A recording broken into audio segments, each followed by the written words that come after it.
శ్రీ గురుభ్యో నమ. ఎంతోమంది సత్యనారాయణ స్వామి వారి వ్రతకథలు చెప్పండి గురువుగారు అని చెప్పి నన్ను కోరినటువంటి నేపథ్యంలో శక్తి వంచన లేకుండా యథాశక్తి నిన్నటి రోజున మొదలుపెట్టాను.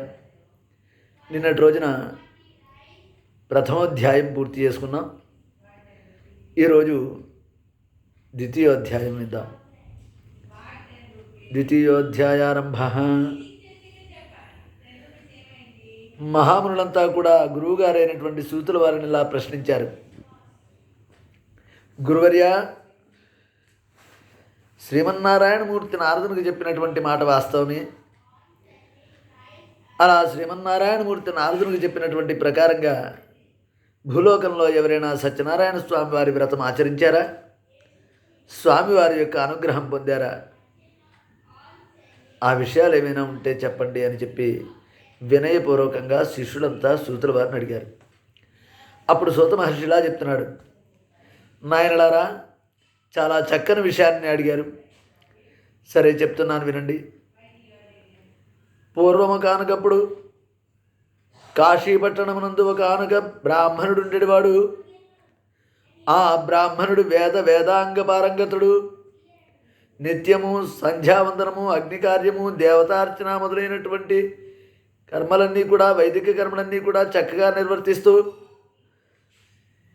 సదాచార సంపన్నుడై కాలం గడుపుతున్నాడు.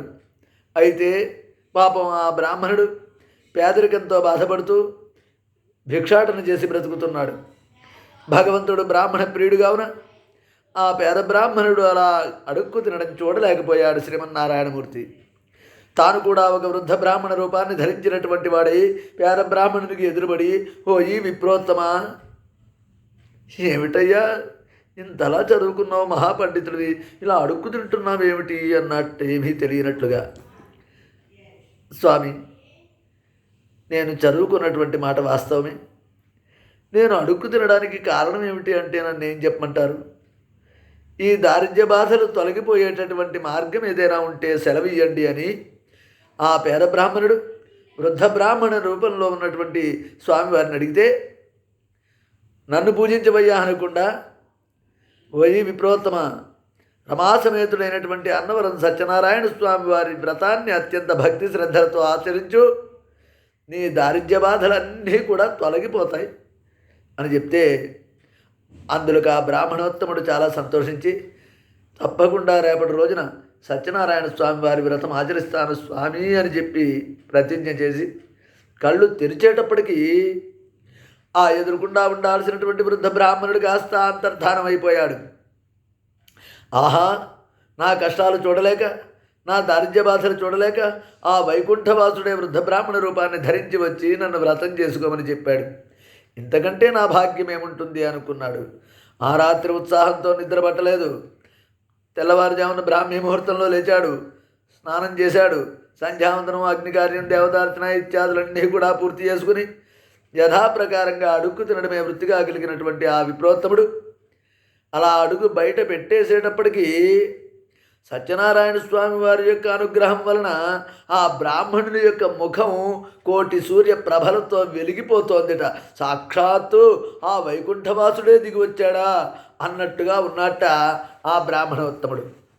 దాంతో ఆ ప్రాంతమందుండేటటువంటి జనాలంతా కూడా తాము అదివరదాకా దాచిపెట్టుకున్నటువంటి సంపదలన్నీ కూడా ఏమీ విచారించకుండా, ముందు వెనుకలు ఆలోచించకుండా అన్నీ కూడా తీసుకుని వచ్చి అత్యంత భక్తి శ్రద్ధలతో ఆ బ్రాహ్మణుని జోలిలో వేసేసి ఆయనకి పాదాభివందనం చేసి వెళ్ళిపోయారట.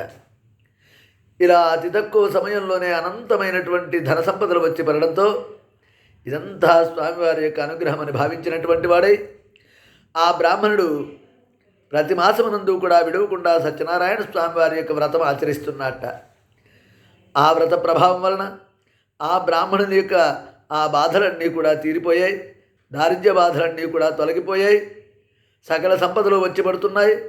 క్షేమస్థైర్య విజయ అభయ ఆయురారోగ్యాది అష్టైశ్వర్య భోగభాగ్య సంపదలతో కలకాలం జీవించినటువంటి వాడై అంత్యమున విష్ణు సాన్నిధ్యాన్ని పొందాట.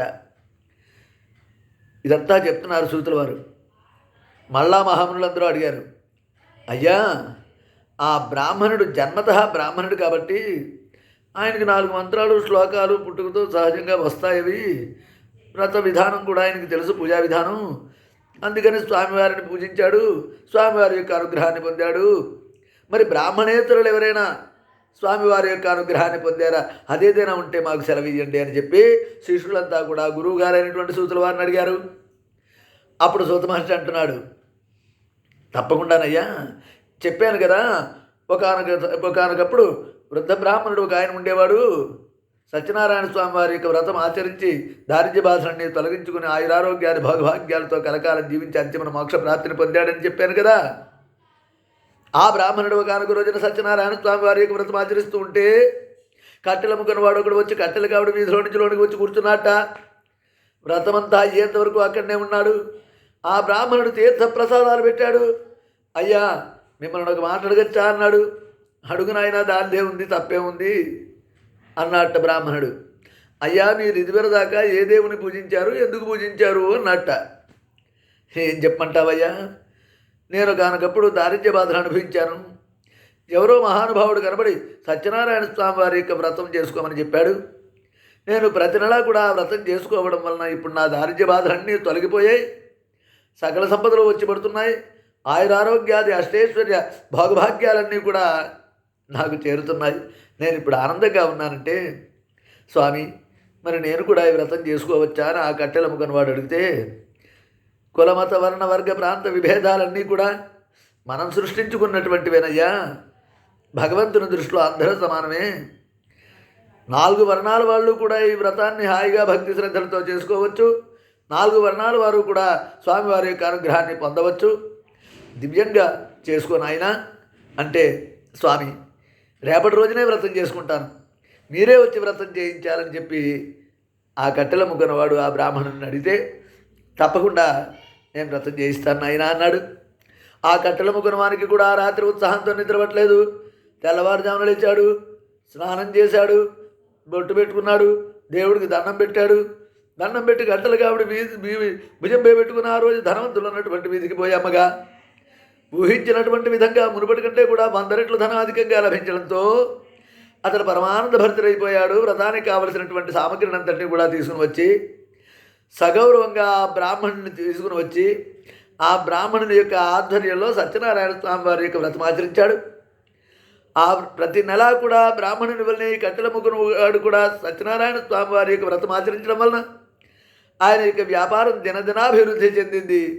ఆయన కూడా క్షేమస్థైర్య విజయాభయ ఆయురారోగ్యాది అష్టైశ్వర్య భోగభాగ్య సంపదలు పొందినటువంటి వాడై కలకాలం ఆనందోత్సాహాలతో సుఖశాంతులతో జీవించినటువంటి వాడై అంతిమ మోక్ష ప్రాప్తిని పొందాట. హరి ఓం.